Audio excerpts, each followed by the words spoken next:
Hi, good evening, good morning, good afternoon, depending on where you are. We are broadcasting from inside my Facebook group, Online Business Mindset, and the URL is below this video. You can join our group and participate in this conversation.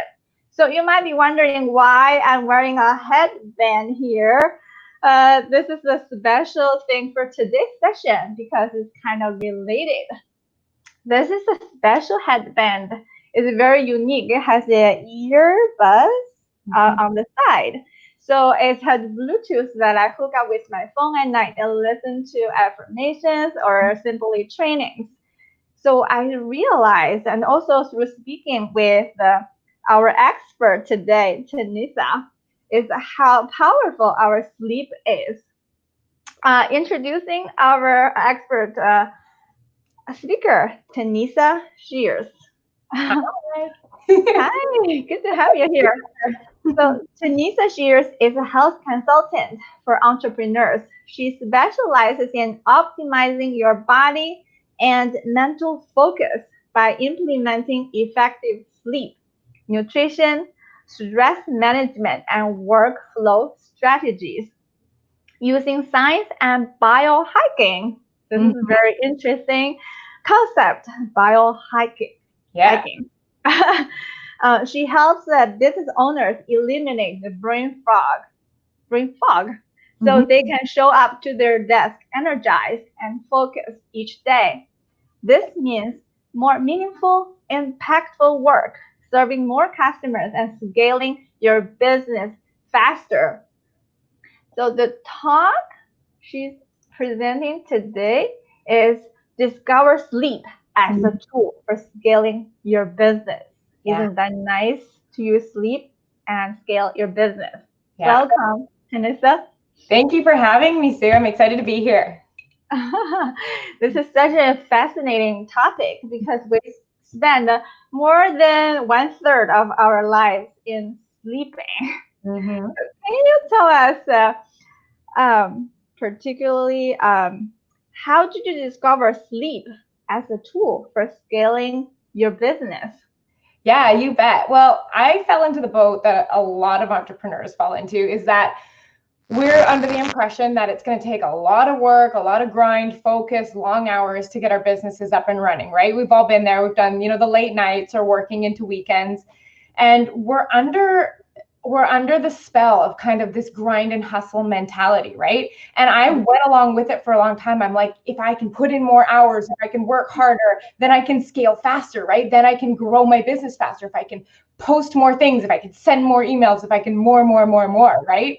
But I kept noticing that during my day, like a lot of my work was unfocused and fragmented, and oh, there's an Instagram notification, oh, there's an email coming in, Yeah. and the distractions, they were so easy, and then you could feel the energy crashes and rushes and the coffee and how that kind of just builds up. And we just, as entrepreneurs, we really just assume that this is normal. We look around, all our colleagues are like this, everyone is on coffee, and we're Yeah. cramming work into every bit. And I went along with it for a long time, and I thought it was really normal. And I discovered that sleep was what was missing when I got pregnant. And Oh. yeah, I found that, Oh, when you first get pregnant, it's like you get hit with a truck. You're exhausted. You're so tired all the time, right? And yeah. that's when I was like, oh my gosh, my sleep isn't right. And then, after the baby came, wasn't sleeping very much. And I started to see how much sleep affected my willpower and my discipline and my concentration and the way I could show up with my clients and be responsible and everything like that. And I found that that was really made a difference, because seeing firsthand what sleep deprivation did to my ability to show up in my business, I was like, oh my gosh, what have I been missing out on by just coasting along on mediocre sleep, getting 6 hours, 6.5 hours at best. And so Hmm. it was when I was pregnant and then after I'd given birth where I was like, oh my gosh, I'm onto something here. And I started doing a big process of self-experimentation, and I track my sleep data with a ring and Oh, a Fitbit, wow. and I track everything very closely. And I started implementing one change at a time and measuring how my business started growing and the productivity I had. And once you have kids, like your job is to fit all of your work in their naps. And so Yeah, exactly. I needed to be exceptionally productive. So I found that by optimizing my sleep, the more I focused in on the quality of my sleep, the more I got done. And I was getting more done in the 2 to 3 hours of naps during a day than I used to get done in 5 to 6 hours. So I was able to take what I normally do and condense the amount of time. So I'm able to scale a lot faster if I can get more done in 4 to 5 hours than most people can get done in 2 or 3 days. And that's when I found that optimizing my sleep really let me kind of tap into that. It was neat. Wow, that's amazing. Yeah. Because I know that I had experienced that too. I know a lot of people can relate. Is that when you go to sleep, you have all these worries and self-doubt. You carry those to the sleep. Yeah. And then you're so exhausted. You have all these weird dreams. Yeah. As if you are like carrying a mountain while you go to sleep. And when Yeah. you wake up, even though you spend like 8, 9, or even 10 hours of sleep, but when you wake up, you still feel exhausted. Like you still need sleep. So I can definitely relate. The quality of sleep.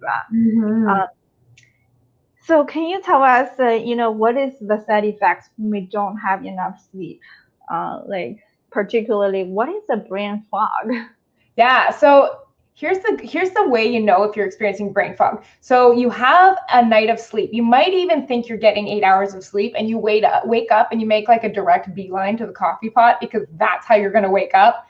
And you kind of find you're sitting at your desk all day and you're having a hard time focusing, and you're just feeling your head feels thick. It's like you can't come up with creative ideas, and you're having a hard time feeling motivated or inspired, or if you've calendar blocked your week, you're having a hard time sticking to it because you need a break, you need a snack, or your brain just feels, it doesn't feel as effective as it could be. So brain fog is specifically, it's a collection of symptoms of everything I just described: that lack of clarity, that unfocused behavior, the inability to make strong decisions. All of that is brain fog. It's a collection of symptoms that just means your brain is not performing optimally. So it's like carrying a fog, not clear, and the Yeah. head feels heavy, and you cannot come up with creative ideas, and the ideas not flowing, not being productive. Yeah, you hit it on the head. It's that inability to get into that deep flow. You know, as entrepreneurs, when we get into flow and it's like hours pass, for me, it's always designing landing pages and sales pages, like hours can go by. Yeah. That's when I'm in my deep flow, but I have a harder time getting in there and staying there when I have brain fog. And I notice a lot of the clients I work with do too. So I find tackling brain fog is one of the most effective ways to get into that deep flow where you can maximize productivity in a condensed amount of time. Yeah. Yeah, I can definitely feel that. Sometimes you feel so refreshed that you are up and running, you have dancing in your steps, and Yeah. you get so much accomplished in a short period of time. Mm-hmm. Definitely. When your head is so foggy, then everything slows down. Yeah. So, what is the brain fog doing for our performance capability as business owners? Yeah. Well, I mean, when we're competing in the same industry against, other entrepreneurs or businesses that are in our same niche, we have to stand out. And here's the thing, we're all well educated. We are smart. We go after, what we want to do. We take the courses, we get the coaching, we go all in. So when you're competing against those at the top, you are going to be able to pull ahead if your brain is optimized. So by eliminating that brain fog, you're able to enhance the performance capacity of your brain. It's like the idea of if your brain was a Lexus car, which runs on premium fuel, but you're giving it regular gasoline. It's a high performance piece of equipment, and you need to be able to be giving it the proper fuel. And part of that is sleep, right? And that's the way I like to think of it, as sleep is like the premium gas for my high quality brain. And so it definitely enhances the performance capacity. Yeah, that's a really great metaphor. Like if someone has this brain fog and Yeah. has this low quality of gasoline in their car, metaphorically, how can they change? Yeah. How Well, can they achieve better sleep? sorry? How can anyone achieve better sleep? Yeah, well, it starts by making the decision to commit to changing your sleep. And I mean, that sounds really simple, but I know from experience, better sleep, sleep better seems to be one of those things that I wanted to do for like the Yeah. longest time, but never actually did. I don't know if you can relate to that. It's a concept that is nice to think about, but I find so few people actually implement it. Do we find Yeah, that? I think it's hard to achieve. I also know a lot of people who have insomnia or they cannot fall asleep, or when they sleep, they have all these things on their mind. Even though they are laying in bed, it's unproductive because they are not resting. Absolutely. Well, and I think that part of that too comes down to how we set ourselves up for sleep. Like, and I talk about how we can improve sleep, like you asked, to be a two-part problem. I think there is our sleep environment. So that's the stuff we all know about. We should have our blackout curtains and we should, keep the room a certain temperature. We know those. But there's also the behaviors and the mini habits that we put into place. And I think so often those are skipped or looked aside, especially things like when we talk about how blue light from our screens Mhm. stimulates our brain before bed, which makes it harder to get to sleep, right? So it's also looking at deciding that those are things you're going to put into play no matter what, and then decide if there's something that's worth it when you start seeing the results from it. Mm. So, can you give us some practical advice? Yeah. Like, okay, I know everybody, uh, it's so important to Yeah. have a good night of sleep. When we are going through the day, we are bombarded with information, and during the sleep, the brain starts to slow down and process that information, and the neurons are making new connections. A new release of neurotransmitters and making long-term memories. So, are there any practical tools or exercises people can do to increase the quality of their sleep? Yeah, absolutely. The very first thing that would make the biggest difference to implement is to regulate what's called your circadian rhythm. So, Oh, our bodies operate on a 24-hour clock, and all of our systems do everything from how our hormones work to our wake sleep cycles. Everything runs on a 24-hour clock in our body, as mm, do as does our ability to fall asleep and when we wake up and all of that kind of stuff like that. So if you are able to synchronize your circadian rhythm, that means get a mm, regular rhythm going, that is going to have the most benefit, because the way our sleep works, when we're talking about the quality of our sleep, there are certain phases of sleep that happen, and mm, those include dreaming and those include deep sleep, and each of those have great benefits and happen at different ends of the night. So we want to make sure that we're getting good amounts of each of those in there. mm, So by regulating our circadian rhythm, that means we are going to bed at roughly the same time, plus or minus 20 mm, minutes, and waking up at the same time, plus or minus 20 minutes. And a lot of the mm, times when people hear that, they think, oh my gosh, I have a social life. How could I possibly go to sleep at the same time? And does that mean no sleeping in on weekends? So what I often encourage is to pick a wake up time and be super consistent with that. So mm, if there's a time that you need to wake up to hit your desk in the morning or to have your kids out to school or whatever that be, stay consistent with that over the weekend. So mm, once you work on that, then you start working backwards and picking a consistent time to go to sleep. The reason for this is it allows your brain to understand, okay, we sleep this amount of time every day. That means I can get all of my deep sleep at the beginning of the night. I can get most of mm. my REM sleep, my dreaming at the end of the night. And it really helps to create that solid Routine. quality sleep. So that's Oh, the first biggest thing that you could do to make the biggest difference. oh, to have a set time when to go to bed, when to wake up.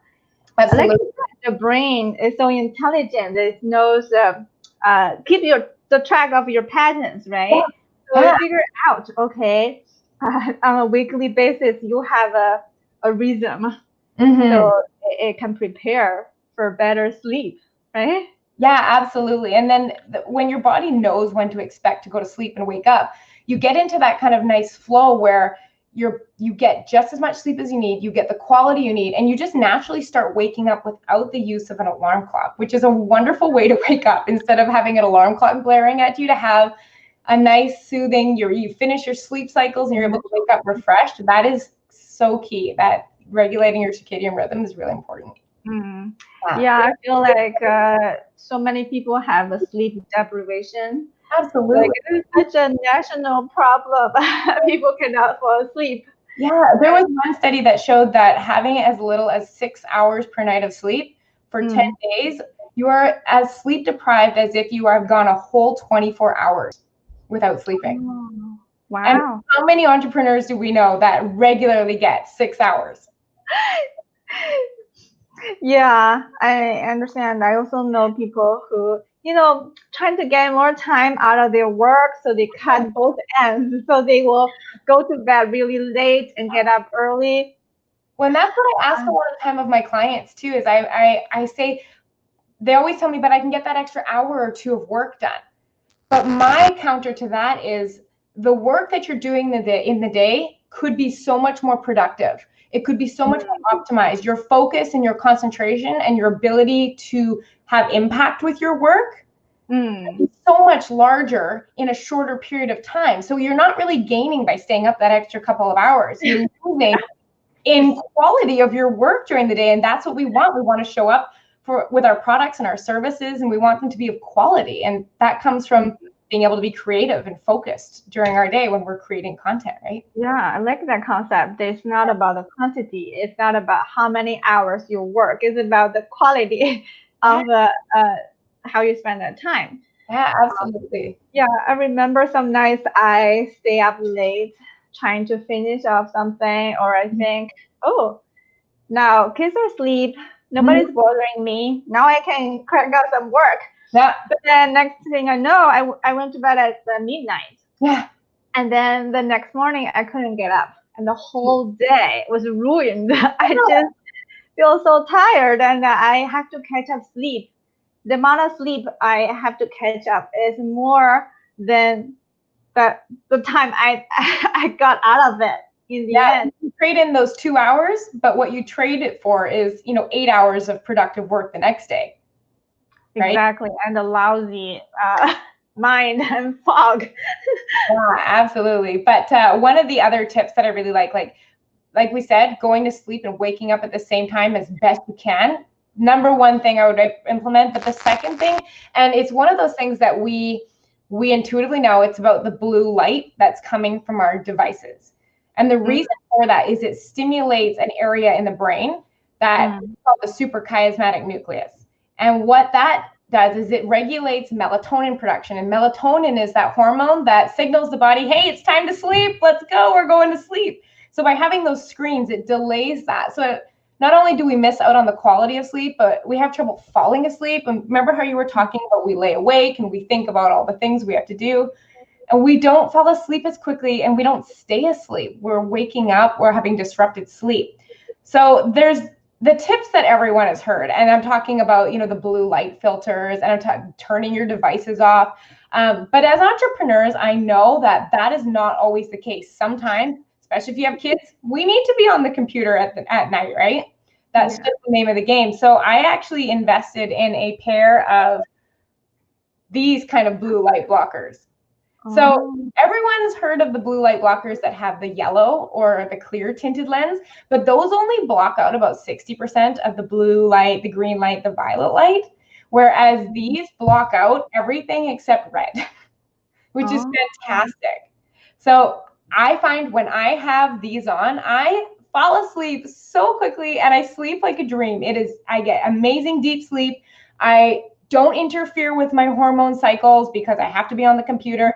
This knocks out all of the blue light, and it looks like everything is red. But I'm willing to see a little bit of red in exchange for having, good quality sleep, so that every hour that I'm working the next day is productive. So it doesn't have to be a trade-off. There can be both. And ideally, we'd like to be off of our screens a couple hours before bed, but that's not always the case. So there are different ways around it. And these ones specifically have made the biggest change to the amount of deep sleep that I've been able to get every night. They're wonderful. Oh, so when should people wear that? Is that like when you are on the computer or when you go to sleep?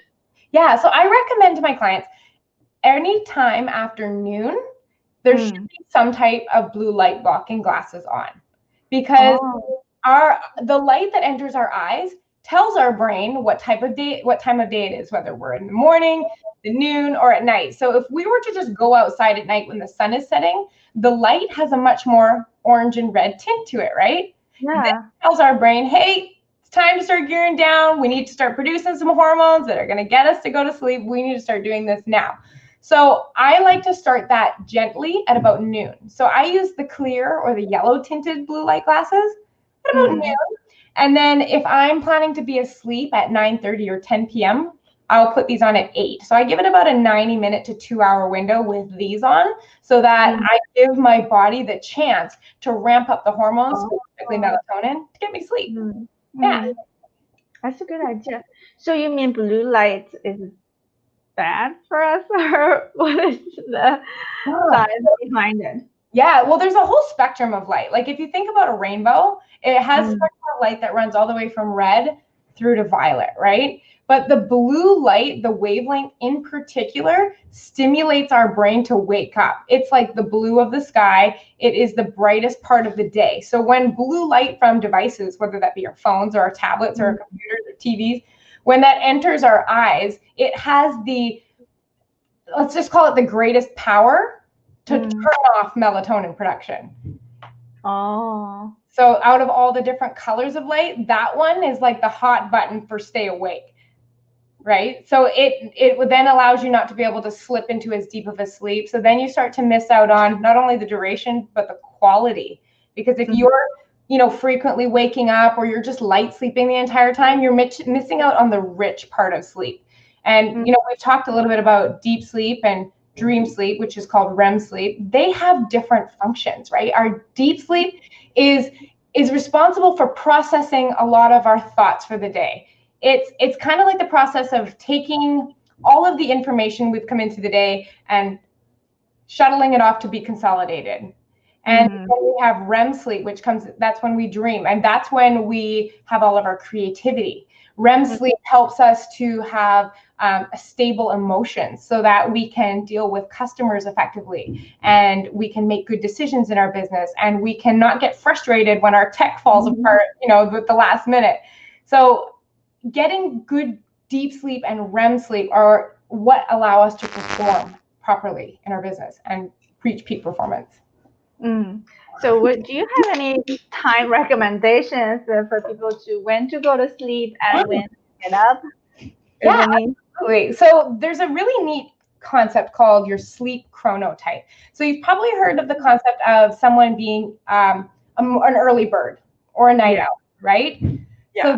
that is the idea of a chronotype, meaning we are genetically predisposed to be either highly functioning at night or highly functioning in the morning. So what do you think you are? Are you more of an early bird or a night owl?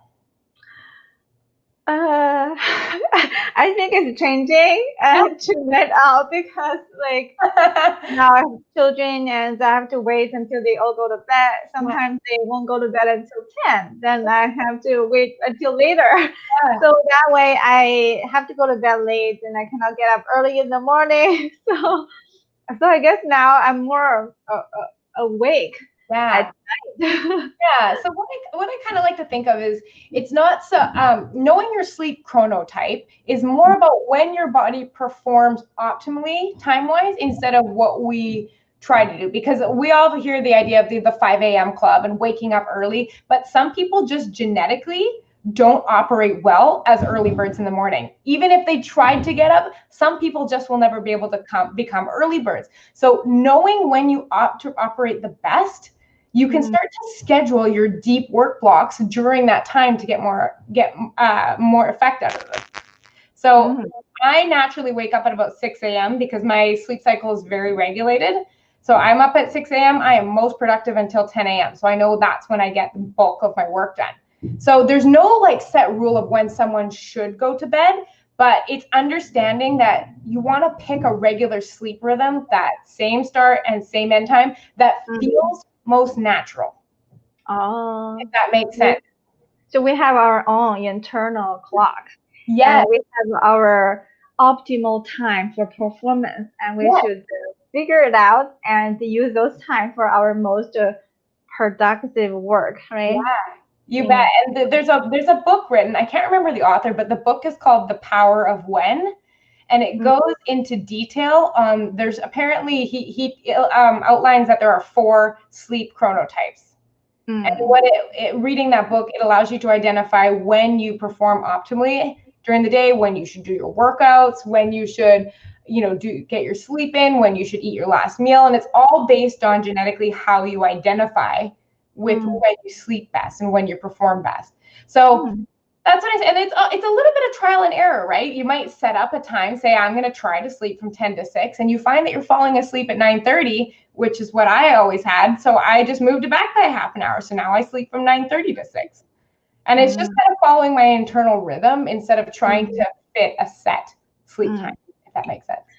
That's cool. I Yeah. also heard of the notion like your body follows rhythms because body made up of 70% water, Mm-hmm. and the water has tides, right? Following the moon.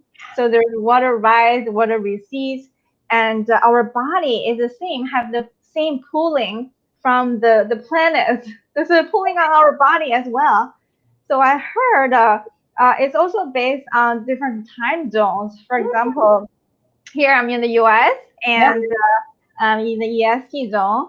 And for example, on the other side, like Australia or China, or other countries have different time zones, and each of us is under our own planetary you know pulling and pushing.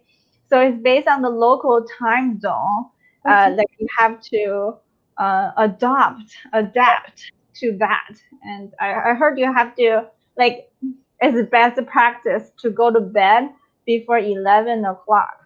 um, yeah. Something about the tide and stuff. That's interesting. I don't know too much about the sleep with the moon cycles and stuff like that, but I also have heard going to sleep before 11 is optimal because there's a hormone that gets released about between Oh 11 and yeah. 1 called growth hormone, and that's the one that helps us repair and restore muscle and heal and Mm, grow, and that happens most often between 11 and 1. So that might be part of it. Maybe it has something to do with that. That'd be interesting. yeah, yeah. I think it's related as well. So the body can start the repairment work. So Yeah, we should not push our body, yeah. beyond that. The body has its own natural rhythms, and the body fluid and the hormones of the signals, they all follow certain rhythms. Yeah, yeah, it's very neat. So can you tell us what does a good sleep look like? Yeah, so I like to call these our KPIs of sleep. As business owners, we know about our performance indicators. We need to know what our conversion rates are. We need to know what our opt-in rates are like. We need to know what our ads are converting at. Like, we work in numbers as entrepreneurs. So I'd like to break it down as there are key performance indicators for sleep that create an optimal energy, focus, and clarity the next day. The first one is the one we all hear. It's sleeping 7.5 to 8 hours per night. Mm-hmm. So the interesting thing about sleeping 7.5 to 8 hours is that just because you close your eyes at 10 and wake up at 6 does not mean you got 8 hours of sleep. The average person spends between about 20 and 45 minutes in micro wake ups each night, which don't contribute to your total sleep. So if you're going to sleep at 10 and waking up at 6, you might actually only be getting 7 hours of sleep or 7 hours and 10 minutes of sleep. So what we think of as enough sleep is not actually always enough. So what we need to focus on is allowing for a large enough sleep opportunity. Knowing Mm-hmm. that because I track it very closely on my different devices here, but if I go to sleep at 9:30 and wake up at 6, I usually can get 8 hours of time spent asleep because 30 minutes of that is tossing and turning and you wake up. And a lot of the times we don't know that we wake up. So allowing for enough sleep opportunity to get 7.5 to 8 hours. That's the first one. Um, Mm-hmm. the second one I like to look at, and this is why I always think that it's so important to track our sleep, is because the brain doesn't have any sensors the brain does not often be able to sense that it is as sleep deprived as it is. And without actual data and feedback, the brain has a hard time assessing its performance and what it needs to do to improve. Like, we probably wouldn't be able to tell if we weren't monitoring how much deep sleep did you get last night? How much REM sleep did you get? We have right? So what I always like to do is take the data that we get from our wearable sleep trackers, and I like to create a very detailed spreadsheet which outlines trends to see if we're underperforming in certain areas of our sleep. So ideally, we want to get between 10 and 23% of our sleep spent in deep sleep. And we want to spend between 20 and 25% of our night in REM sleep. So if you are able to track your sleep, you can see, oh, I'm only getting 14% of REM sleep, that's rapid eye movement sleep, per night. Well, maybe that's why I'm feeling super frustrated with this technology I'm trying to learn. Maybe that's why I can't remember these new skills. Maybe that's why I'm having a hard time feeling creative when I'm designing a sales page. It's because I'm lacking in REM sleep. So our job is then to start creating habits and changing our environment to optimize REM sleep. So that's another indicator that we like to look at. And another one that I find super, super important with that is having a good understanding of our sleep efficiency. So remember how we said that the sleep opportunity, or the time we spend with our eyes closed, is not the equivalent of how much we actually slept? We want to look at the time spent of sleep. What is that as a percent of how much time you were spending in bed? If that makes sense. So if I slept 7.5 hours, but I was asleep with my eyes closed for 8.5 hours, how efficient am I being? And I like to look at it in terms of minutes, and I like to aim for at least 85% efficiency, at least. So if you're constantly waking up and tossing and turning, the efficiency starts to drop, and that's when we really start to feel the effects of brain fog the next day. Yeah, definitely. Sometimes we lay in bed all night, but zero sleep. Right. So can you tell us what you help business owners do, and how can people find you? Yeah, absolutely. So like we were talking about at the beginning, my job is basically, I'm like a personal trainer for the entrepreneur's brain.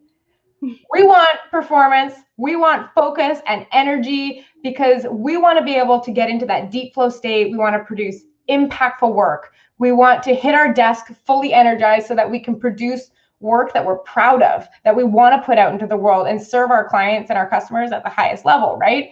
In order to do that, we need to be able to be at max performance capacity. So my job is to come in and use sleep, nutrition, we talk about exercise, workflow, that ability to get into deep work and stay there, and stress management. And I wrap that all in and help entrepreneurs maximize and elevate their focus. I basically teach them how to optimize their brain so that they can start to pull ahead from the competition, because they're getting more done in 8 hours than most entrepreneurs they're competing against can get done in a week. Wow, that's amazing. So you don't have to cut down your sleep to get more lousy work done. You can actually have enough sleep and have quality work done. Exactly, because I mean, how many of us have signed up and done calendar blocking and productivity courses and bought journals and bought calendars and tried to organize our schedule, but it just never sticks long term. So instead of coming at productivity and focus from that angle, I like to address the actual problem instead of the Band-Aid solution on top. I like to get to the cause and ask, like, why isn't your brain performing at maximum capacity? And the kind of the analogy I like to think of is, our brain is like the most amazing piece of machinery, and we have been gifted it. And the way we treat our brain is, we don't even take it out of the box to figure out how to work it. We just put it up. So I invite entrepreneurs to consider what their performance in their business might be like if they take their brain out of the box and actually put it to work. What if you could use the most amazing piece of machine on the planet that is inside your head already and work at full capacity instead of leaving it in the box getting dusty? So, yeah, I like that analogy. I Yeah. heard something like your brain is the most powerful machine, but there's no manual. There's no manual coming with it, right? We don't know how to use it. Yeah, but instead of figuring out how to use it, we just kind of put it over on the side and then keep hustling Like and things out. grinding. But Yeah. I like to contemplate the idea of what might be possible if I worked at maximum capacity. And I'm not talking about till I'm falling asleep, exhausted. I'm talking with like energy and focus and excitement to wake up and go to work because you feel Wow. good.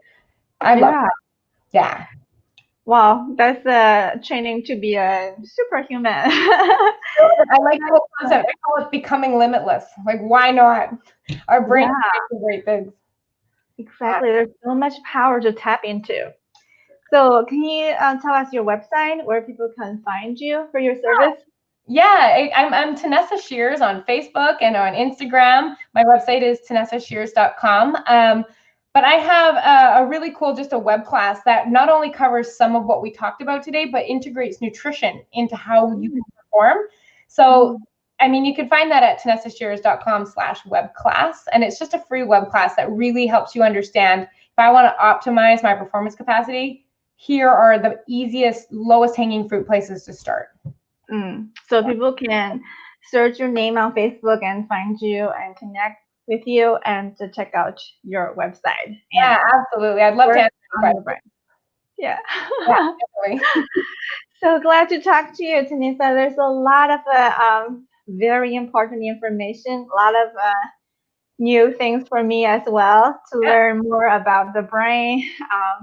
This is a really, really useful. Thank you for sharing with us this amazing information. Oh, you are so welcome. Thank you for having me. So, everybody, I'll see you next week. Thank you. Bye, Tanisa.